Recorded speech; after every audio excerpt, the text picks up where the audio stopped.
Good evening, everyone. Welcome to another edition of Discover Your Spirit with me, Brenda Reading. I am your host.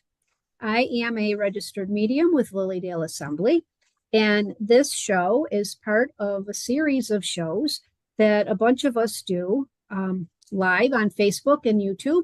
And today I will be talking with a wonderful, wonderful guest, and I'm so glad to have you here. Her name is Christy Simoncelli, and she's going to be a presenter at Lilydale this year. She's got two classes coming up, and I'm going to read her bio to you all just to give you a little flavor of Christy before we let her talk.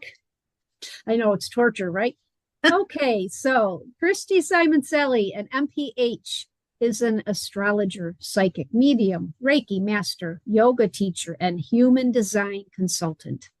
Founder of Hens Crossing in Hamburg, New York, she writes on Substack about her work. She weaves astrology, human design, and energy medicine with over 20 years in public health to bridge science and soul-centered healing. I love how you say that because so much of what we do at Lilydale is bridging the science of mediumship and spiritualism with the soul of us as human beings. And so I love how your bio just works right into it. So, Christy, I know you personally. I know that you've studied with various teachers in the area, one being Angie App. She's also a registered medium. And I think that's how I met you, was through Angie's course in mediumship. And so let's start there, okay? So what brought you to mediumship? That's a loaded question, Brett. I've come to call it sort of my origin story because I don't know what else to say about it. Way back, well, first of all, when I was a kid, I mean, I think I was in my teens the first time I had a psychic reading. My mother was very into all things spiritual, and so I was invited to a party, house party, and the woman was a medium, but also an astrologer. So that was when I was like 15 years old. So I was like, oh, this is cool. I've had so many readings over the course of my life, but back in like 2014-ish, my health started to really torpedo. I was having a lot of challenges that really weren't solved by doctors, and I worked in cancer research for 20 years, so I was like, well, we must see a doctor. This is what we do. And through the course of time and trial and error, I was led to energy healers. Highly skeptical. What is going on here? I don't understand what any of this stuff is. But it worked for me, and it was much more effective for me. And turns out all I really was sensitive. So that's why the doctors and their pills and stuff didn't really help me. So in the process, I changed my lifestyle. I quit drinking. I had to change my diet. I started with yoga where I used to teach spinning. So I really had to modify my lifestyle quite a bit. And as I did, I started having more awareness of the space around me, so to speak. In fact, it was one night back in 2017, I had a dream, or I call it a dream, where my long dead stepfather, no, he's not my stepfather, he's my father-in-law, my husband's dad, who was not my husband at the time, but he came into my dream and basically stuck his hand out and said, hi, I'm Eddie. And I, of course, knew who he was because I'd seen his picture many times. And I was like, hi, like, hello. And he came and chatted with me a bit and mostly wanted me to give a hug to my husband. And so when I woke up, I did, and I told him so. And he'd been dead since my husband was a 10-year-old boy. And Wow, sounds like a visitation. yeah, for sure. And he came back a number of times. And it was right around then that I had started exploring Reiki because this was part of what was helping me heal. And I always want to know how everything works, right? So, Mhm. so when this man appears in my dreams and starts telling me things that I can later validate with my husband or, his family members, and I all of a sudden have information about things that were so small and random, but that he knew about, I was like, well, this is beyond. I don't really know what quite to do with it. So that was kind of what piqued my interest. I was already interested in this kind of a realm. And it was around then that I started to take classes with Angie here and there, just like a workshop here and there, as opposed to like a training with her, because I was just so unsure what to do with this or what it was what was even happening. And so Mhm. that was sort of how things started. But it wasn't until I think like in 2019 where I took a formal mediumship training program with Angie, and that just changed everything. So here's how we are. Here's what's going on. Yeah, it's amazing. You don't know what you don't know, right? Until Yeah. you get into it, and then you find out that there's reasons for all of it, and there's a Yeah. mechanics to it, and Yes. there's steps to learn it, and Sure. that everyone has it. It's Hmm. just, we don't all open up at the same time, and we don't all have to use it either. It's a Right. Yeah. personal choice, Yep. because a lot of responsibility comes with Absolutely. this personal choice, which you know all about. Hmm. Um, so I wanted to ask you, uh, as well as the mediumship, uh, you also teach human design and you do uh, readings, right? Yes. Hmm. Sessions with human Hmm. design. And this summer, that will be the classes that you are focusing on at Yes. Lilydale. Hmm. So the first class is July 31st. And I don't know that it's on the website yet. So this is like, but maybe by the time this views, it will be, but it's still a Okay. sneak peek into the catalog. Christy will be teaching Human Design 101. And and then the second class will be August 28th, the synergy of human design and astrology. Yes. So it sounds like this is a big topic with a lot of information. So why don't you tell us a little bit, if it's possible, about human design? What is human design? And I will just Yeah. let you take over. Yeah. And some folks, some people are aware of it, some folks are not. It's not been around as long as, say, astrology has, that kind of a thing. But it uses astrology. Basically, it's a channeled mystical system. So if you've ever had to take like a Myers-Briggs test or a disc analysis kind of a thing, it kind of is a spiritual version of that, if you will. It's kind of the easiest way I can explain it to you. It's a really great tool for self-understanding and self-awareness, only you don't have to answer a bunch of questions. You just need your birth information like you would for your astrology chart. So it's a composite system in that it includes information from the chakra system that we know are chakras, and then astrology, the I Ching is included, Kabbalah wisdom from ancient Jewish mysticism, and then quantum physics. So it's kind of this pileup of all these old ancient systems plus then the quantum physics. And so it is quite fascinating and complicated. That again was something that I grew up with astrology. My mother studied astrology, and we always cast charts at the table for babies that were born in my family. And so I knew astrology growing up, but I had not heard of human design. It was probably in 2018. So all this stuff was happening around the same time, which for those watching who are astrology savvy was around my time of my Uranus opposition. And so it just makes all the sense. So I No, you're gonna have found, to stop for a second. Your Uranus opposition, okay? yes, So Uranus is the surprise, right? The yes, surprise the planet. surprise So planet. yeah, so how does that, why Yeah. is that significant in this So this conversation? so Sorry. Uranus is about rebellion and freedom and surprise and shock and all of that sort of thing. But it really ultimately is about authenticity. And so it takes about 84 years to get around your birth chart if we think about astrology. And about age 42 to 44, depending on your chart, people experience an opposition where Uranus gets far enough around the chart where it can kind of oppose itself. And when it does that, people are pushed, more or less, I don't know how else to say it, into things that create their more authentic path. Hmm. Some people get divorced. Some people learn a new language. Some people learn about human design and start talking to dead people like I am. And, this is like everybody's experience is different. And I see it, it's such a common thing for people to finally come see me as a client.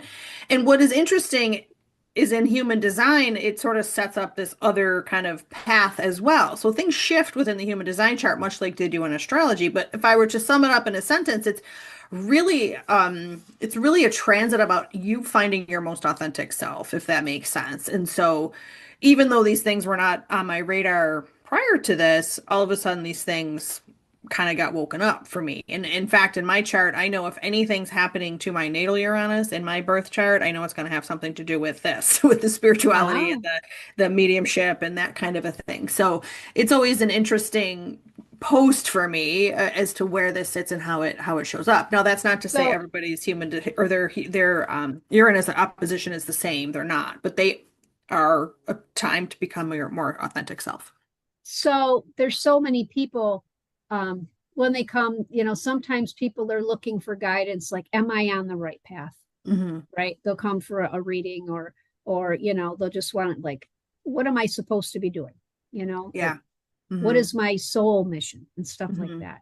So it sounds to me like this human design that you will be teaching this summer and that you work with all the time is a piece of that.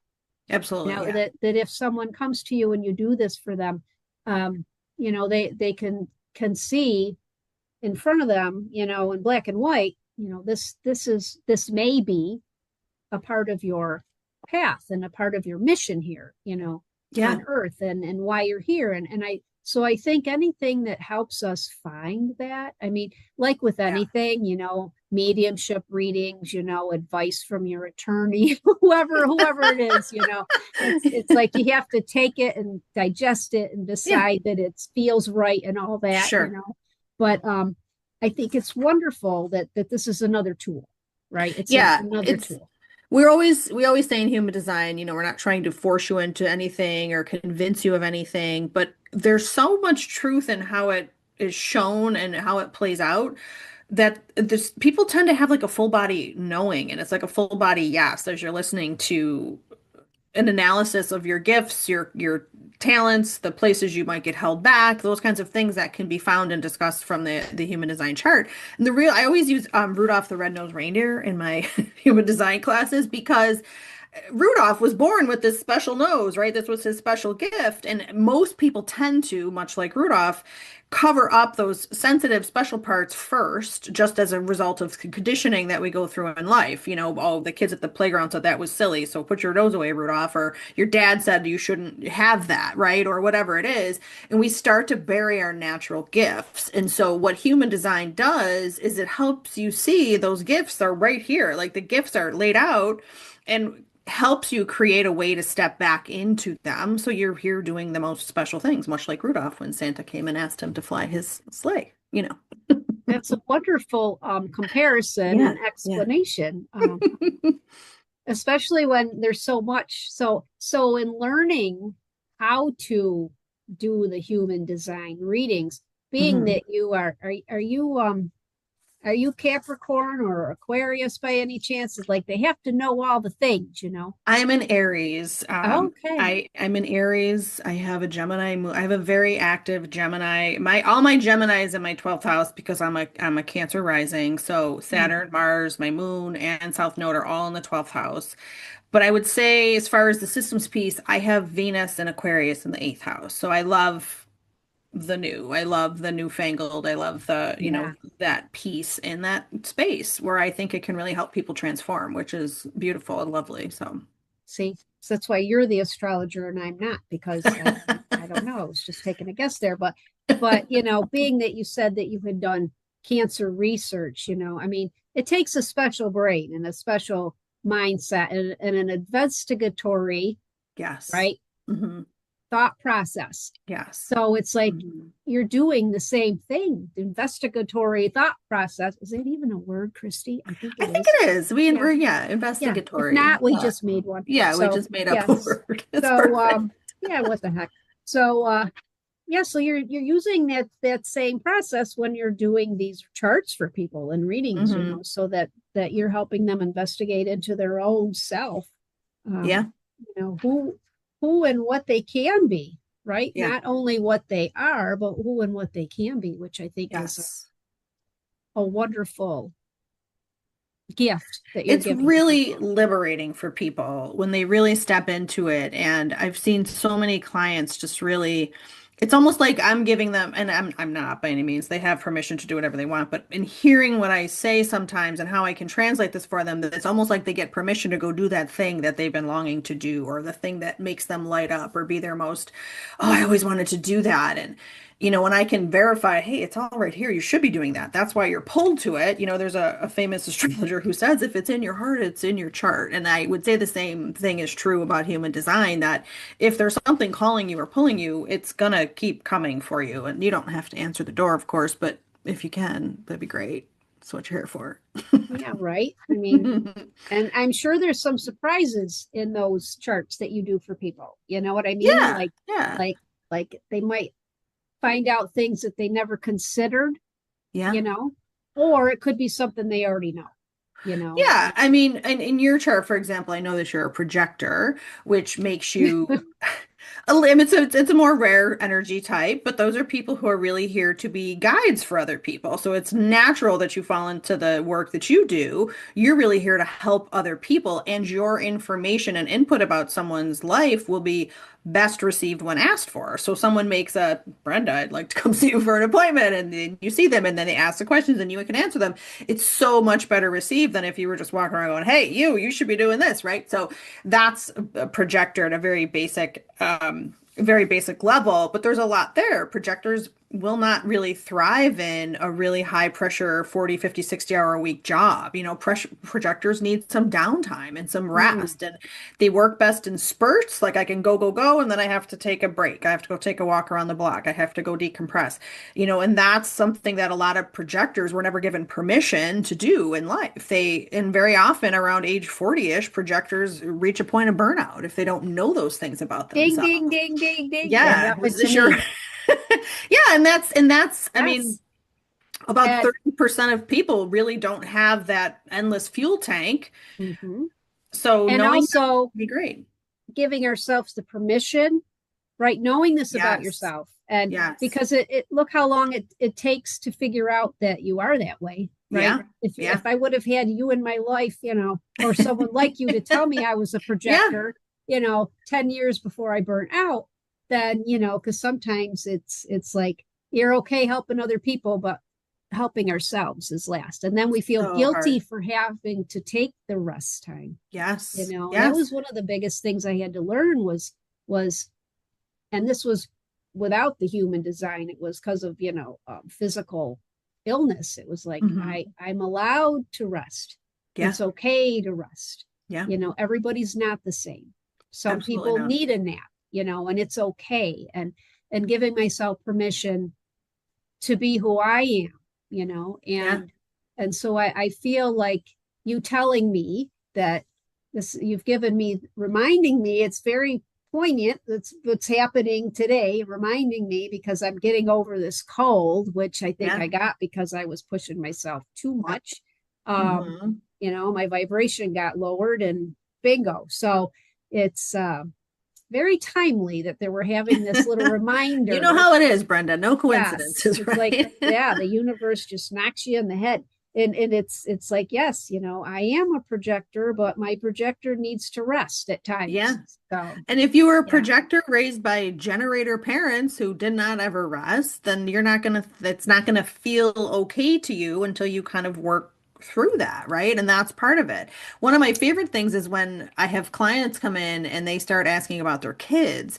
And if there's a child who's a projector or a manifestor, or, one of these people who needs those breaks, it's like everything just changes in their household because all of a sudden we're going to give this child that space they need, and all of a sudden everything flows better, right? So I can't imagine how lovely it would be for every child to have parents who understood them energetically so that they could be supported as best they could. That just feels lovely, right? So Oh, that's the goal if we could yeah, go that far. So especially as a grandparent now, because I see the differences in the different grandchildren and how they respond to, more sleep, less sleep, more sure. pressure, less pressure. You know what I Hmm. mean? Yeah, And not that their parents don't see it, they do see it, but they're in it, and so I'm more of an observer than sure. a, Yeah. participant. Hmm. And so we're talking about projectors and manifestors. Would you, I mean, we have time. Would you like to list some of those characteristics here just for our audience so that when Sure. they come to Yeah. see you or when they come to your class, when you say Yeah. that, they'll be, oh yeah, she talked about that. Yeah, so the projector we addressed, projectors make up about 20% of the population. And projectors, we like to think of them as like the CEO. You know, this is while you have the boss energy, you don't necessarily have to be at every meeting, right? So like the the draw is towards assisting these other folks with your guidance because projectors have such a beautiful way of just knowing what people need, and they have that bird's eye view that a lot of folks don't, can take in a scene really easily and say, this is what's going to fix this situation, let me help you, and then I'm going to go take a nap while you all work it out, right? And so the people you're really here to guide are the generators and the manifesting generators. Now those two groups of people together make up about 70% of the population. So they're similar, as my husband would say, same company, different division. So they're similar in that they have a defined sacral center, which is the most powerful motor center. So the sacral ties in the Kabbalah, the chakra piece. If those folks are doing work they love, they will thrive. They can go on for days and days. They are very happy. They can get lost in activity. They're just in a beautiful place. That's what generators are here to do, is ultimately to make joy for themselves and others, right? If they're doing work they don't love, their light kind of goes dim, right? And so when the light goes dim, they can feel like wet paint, flat piece of toast, call it whatever you want. But they don't feel like they, I always like to think of the little mer people from Little Mermaid, where Ursula the Sea Witch has them all like, she sucks their soul out and they're like, "Meh," you know, Oh, the yeah, bottom yeah. of the ocean. That's sort of like a generator, a manifesting generator who's doing things they don't want to do. So I always say to people, and not everybody has the pleasure to love their job. So if you don't love your job, have a hobby, volunteer, do Yes. something that lights that light up for you. Because I always compare those folks to like a lighthouse. If a lighthouse is in the harbor and it's happy and the light is lit, the ships know where to come. They come into the harbor. Think of those ships like the opportunities, the jobs, the relationships, the opportunities that people desire and wish for. That's what generators are here. They're lighting it up. But when it's not lit up, nobody knows where to find you, right? So think of it like magnetism. So for those folks, it's really critical that they're in that space where they can light the light. And so what makes manifestor generators a little different than the generators is that the manifesting generators are much more, I would say, it's we call them nonlinear. So they don't necessarily do things in order. They talk fast, they think fast, they skip steps. They tend to be more on the fly. They get bored easily. Josh Allen is a manifesting generator, it's just as an example. Oh, Which sometimes is why it might be terrifying to watch because he's like, but they have this instinct and this knowing, like, just got to do this. This is my thing now. Because for both of those types, the bodily energy is so essential. That's like the pull of what draws you to do the thing. So manifesting generators are people who maybe are reading 6 books at one time. They maybe have interests that don't line up. I might be into like, bricklaying and archery and also, collecting feathers. I don't know, like things that have nothing to do with each other. And so they're just here to be multi-passionate, multi-interested, and they just kind of pivot from thing to thing. And it's okay because, again, the world has not taught us that that's okay. You finished the book. Why don't you just finish that book before you read the next one? I mean, I'm a manifesting generator, and I just want to. I can tell. I like to have a piece of nonfiction to pick at. I like to have a good set, like fluff story to keep my, if I'm feeling low, I can just pick it up. I have many books open at one time, and that's just how I was built as opposed to being, oh, she's a flake. She can't commit to anything. I do. I commit to lots of things. The trouble with generators and manifesting generators is they need really strong boundaries because they have this capacity to work, but they don't have to do everything simply because they're invited to do it, right? And so Yeah. that's that piece. Those folks together, like I said, they're each about 35% of the population. They are guided by our projector friends. So every generator, manifesting generator, needs a good projector in their life to help them when they're feeling lost. And then we have our manifestors, which I sort of touched on. Manifestors are much less common energy type. So they're about 8 to 9% of the population. They also, like projectors, work best in spurts. They need breaks. They are the only ones here, though, that are really built to just have ideas, throw them out, and then go take a nap. Like they're just here to very specifically design and create and come up with ideas and then hand it off to the generators and manifesting generators to do the work. So these very much are very specific individuals. They are not for everyone. And I say that, of course, none of us are for everyone, but manifestors have a very specific way about them. And both of my children, in fact, my two kids that I gave birth to, plus one of my stepdaughters, are manifestors. So to have five Wow. five kids between the two of us and three of them are manifestors. I'm very savvy with the manifestors flow. They just have to do what they want to do. And a manifestor who is not given permission, even to themselves, to do what they want to do is just not going to be happy. They're going to be angry, they're going to feel frustrated. They get really kind of, I would say, off path if they're not doing what they want to do. And so I didn't realize this till my kids were 18 years old. I wish I knew much earlier on in life. It would explain so much of what I experienced as a parent. They don't, not to say they don't care what I think, but like they have their own set that they must do. And so manifestors just Oh, have to do their thing. I have to get my kids and my grandkids done. I Yeah. have to make an appointment with you because it just, Yeah. I mean, I've done charts on my kids, astrology charts, Yeah. the one you get for free at Astrolab and all that, Yeah. which gives you a little bit of a peek under the tent, doesn't really Yeah. go into it too much. Yeah. But this human design thing, it might be nice to at least know if they're manifestors. I think I can tell my son is a projector, I feel. But yeah, so we'll see. You can really tell. There's one final type which we didn't discuss, which Oh, is okay. the reflector. Reflectors are highly uncommon. They only make up about 1% of the population. I bet you in my hundreds and hundreds of client charts, I probably have like five reflectors that I've come across over, and I always get excited when I meet one because they're so fascinating. They are deeply fascinating people. I always think of them as like the canary in the coal mine. And so they have a wonderful way of assessing a space. They're very sensitive to their environment. They're very sensitive to the people they're around. They are full of beautiful ideas.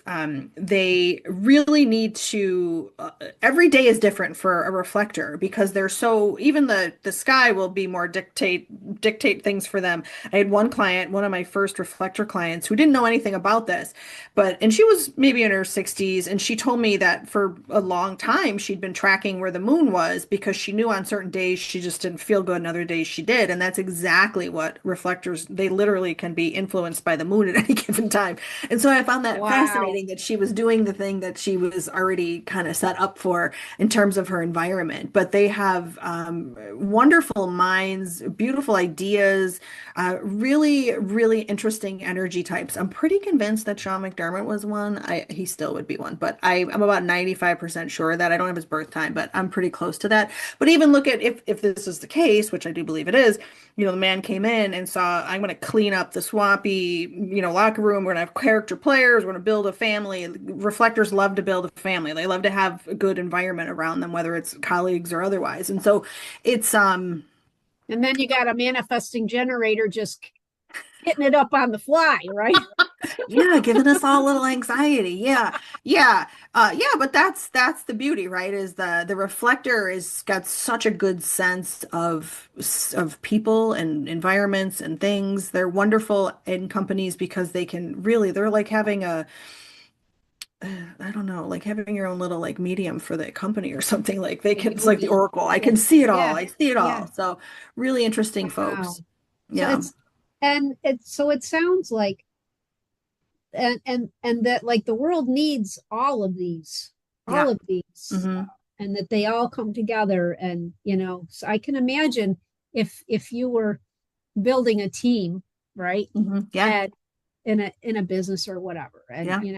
and then you wanted to, and so they use those. I think I'm an INFJ, okay, in Okay. Yeah. whatever that thing is, I but think I might be too, Brenda. Oh, yeah, but interesting. it's like you might want to know if those people were manifestors, manifesting generator, right? The Yeah. idea people and Hmm. the projectors, like if you're putting your team together so that you Yes. have a bunch of all of it. Because if Yes. you have all doers and no knowers, that's not good, right? Yeah. Yeah. And vice Or versa. an Yeah. all knowers and no doers, that's even worse. So Yeah. nothing It's gets it's done. so interesting. We actually do I was there's a whole course in human design that I've taken to study how to work with teams, and we look at like specific components. So yes, energy type, which we just discussed, is a piece of it, but we look at like what specific traits, because there's traits that are really important to teams. So if we know one component is missing, is that something we can hire for? Can we get a consultant to fill that piece in, or do we really need to think about who might add that to the Oh, mix for that's us? just fascinating. Yeah, and you can do that with families too, not so much to replace somebody, but to get a sense of like, what Sorry, does you're out. you don't fit our bill. We need a good manifester here. But to see where there might be deficits in a family. So like, if a family doesn't have anybody who's got a good fiscal mind, maybe we got to look outside for that. We might need a, financial support person, or if we have somebody who loves to keep the family lore and the history going, but we don't have anybody who can, think about the future, then we need to kind of think about, we maybe need to work with someone. But what's also interesting in families and in teams is looking at where people might clash so you can kind of understand each other. I do this with relationships too. I do a lot more couple work, where people, I had this one couple I loved. They came in and they were all holding hands and cute the whole time. And everything was great until I got to the part where we talked about their authority, which has a lot to do with how they make decisions. And the woman had emotional authority and the man had sacral authority. The sacral authority is like your gut instinct. You just know it. This is what it is. It doesn't change over time. And the emotional authority, people need days sometimes to work through a big problem. And so I got to that point and I'm like, she's going to need more time with decisions. And he dropped her hand. I was like, oh, everything takes her so long. I don't know why she can't just figure it out. And I was like, because you feel it in your body, and she's got to go through every feeling she's ever had to figure out if this is the right answer or not. And she's like, I told you. So those kind of things come up, but just understanding that about your partner can be really critical. So you're like, okay, she needs her time. That's it. Otherwise, that person doesn't they feel rushed. They feel, they're nervous, they're unsettled, and anybody can be with anybody, types or all these things together, but it's just a matter of understanding each other's gifts and talents so that you can kind of see where there might be, oh, we might not get along here, but we do great over here, right?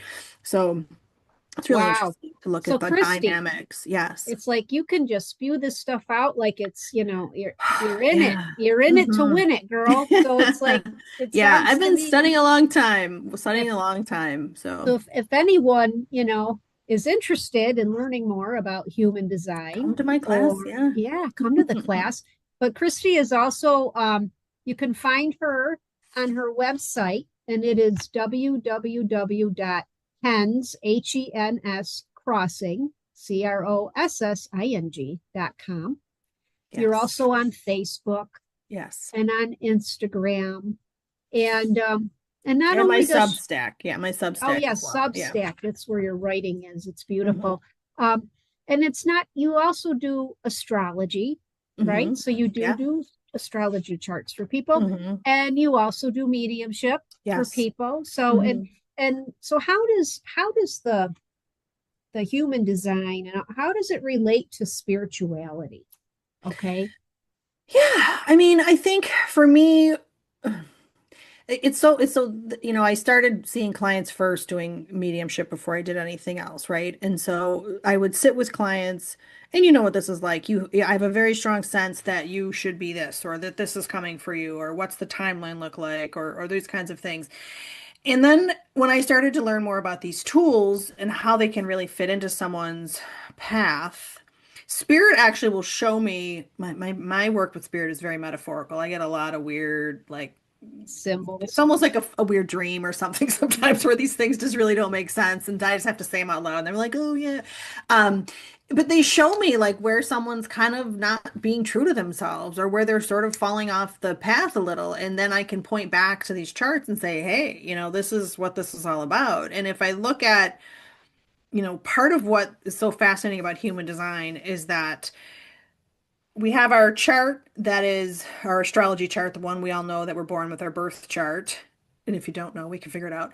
And then there's also a secondary chart in human design, which is from about 90 days before the birth of a child.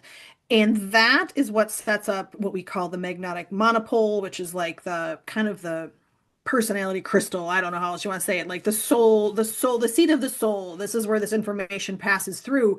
And it creates this sort of like passive underlying chart. So it's actually like we have two charts, the one that we know that we act with, and then the other one that's a little bit more under the cover, if you will, that is still there. Like I'm a Capricorn in that chart. So if that lines up for you, more importantly.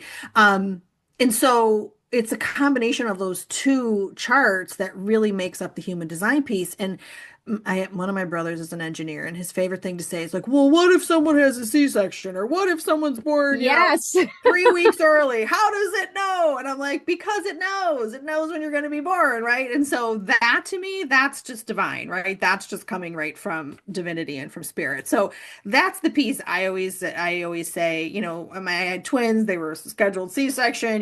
They were a minute apart. There's so much that's the same in their energy. But even within astrology, you can be a higher and lower octave of any one component of your chart, and it makes such a difference. And with human design, it's like, am I stepping into the fullest parts of this, or am I stepping more into the fear-based sections of this, or the shadow, if you will, of this energy? And it gives you permission to just try it all on. And that's the biggest thing about human design, is it's really meant to be an experiment. You're really meant to sort of like feel into it, try these things out, try this approach, see how that works, and really get back to your Rudolph self with your shiny nose, whatever your shiny nose is. If it's And who mediumship doesn't, or it's some other yeah, talent you have. Yeah. who doesn't love their Rudolph self, that got his So all many his people. confidence back, and Yeah. just helping everybody with His his hero's light. journey. Rudolph was on a hero's journey, right? So Yes. same Yes. thing. Yeah. Yes. So I just want to thank you, Christy, for taking the time to, because there's a lot going on in the human design, Oh but I yeah. want to say to people, if you can't tell, Christy is a very dynamic teacher, and if you don't understand something, you just ask, she explains it all, and so don't be afraid to take your first human design class if you want to come to Lilydale and take it, or see Yeah. her before then, because it's not Yeah. till July. Um, Mhm. but you will come away with a learning about yourself, and maybe with some feelings of, oh, so that's why I do this, or how maybe this is why I'd like to try this, or maybe how to give yourself more grace, right? Yes. Which for me, that knowing that I need my rest, and it's okay to rest, and don't feel small because you can't go like an Energizer Buddy Yes. for ad infinitum, That's and Projector 101. yeah, and I can keep up with you. Watch me. yes, and it was so liberating in that respect, so Yeah. there's always something that you can learn from these classes. So Yeah. Christy, it's Christy Simoncelli, and henscrossing.com. I want to thank you for coming on my Well, thank you show. for having me. Yes, and for the rest of you, in a couple of weeks after this, I'll be back, and by then, I think our catalog should be online, and you're probably seeing a lot of the Facebook events starting to come out. We'll have a nice programming information for you on the new website. We're working on a new website too, so maybe when I come back in a couple of weeks, we can take a deeper delve into some of the other classes that are going on, and also get back to the readings I like to do for you all, those spot readings at the end of the show. So I just want to say to everyone, take care of yourself in the next 2 weeks. Give yourself some grace. Christy, I'm sure I'll be seeing you. Thank you again, Yes. Thank you, and Brenda. have a good night. All right. Take care. Thank you.